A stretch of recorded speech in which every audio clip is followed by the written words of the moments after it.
Welcome to the garage. We got a little update. We are here, Off-Road Universe World, and we are working on the WR500.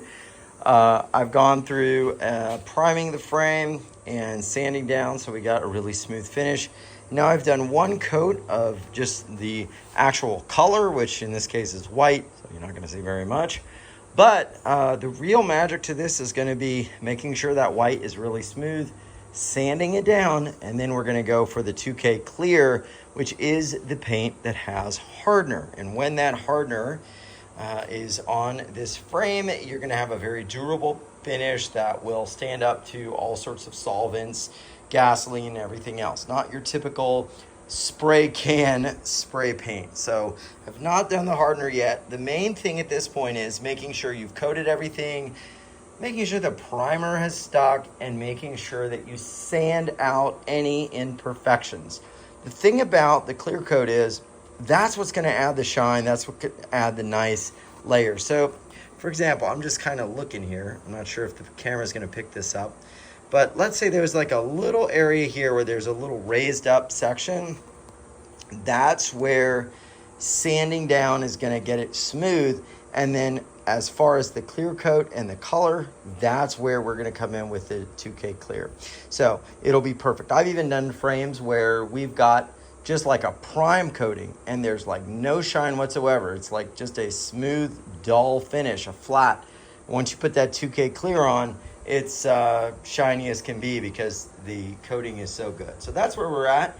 Let me now show you the other thing I did today. Not a big day, but some messy jobs that need to get done. Cleaned up the airbox and airbox boot. This, of course, had a lot of years of stuff in it and gunk. So we've gone in and cleaned it up. I've also treated it a little bit. So it's looking pretty good, as you can see. No cracks. I do have another rear flap here from UFO. That's going to get changed out once I just pry off these two bolts. But that's that.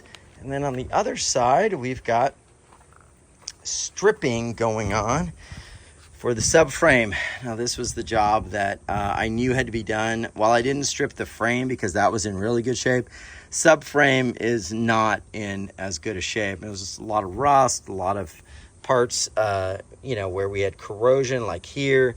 So that's the thing that I knew had to get stripped down, and it's working pretty good. This is that clean strip, premium stripper stuff. Yeah, I like the sprays a little better, but this was slightly cheaper.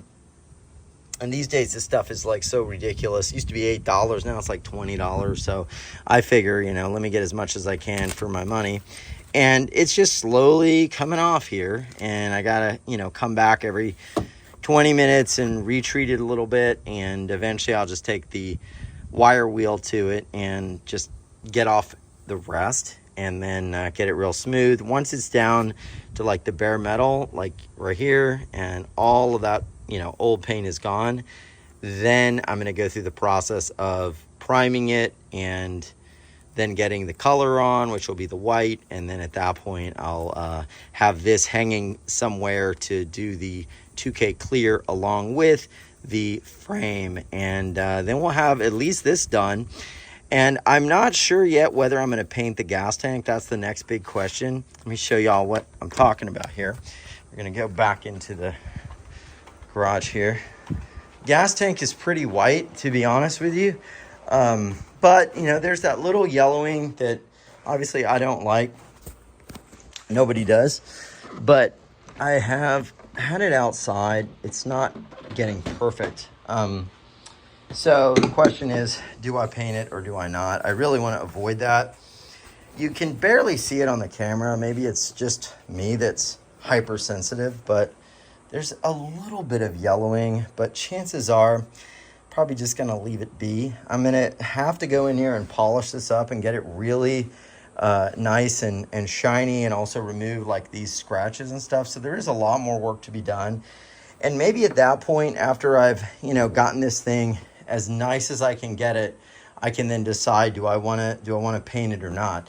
And I have painted tanks before, like this one's painted. My KTM 550 tank is painted and sealed from the inside with Caswell liner. So it's perfect. I mean, it doesn't look painted, it doesn't peel, it doesn't do anything, but Honestly, these tanks were nowhere near the whiteness of this tank.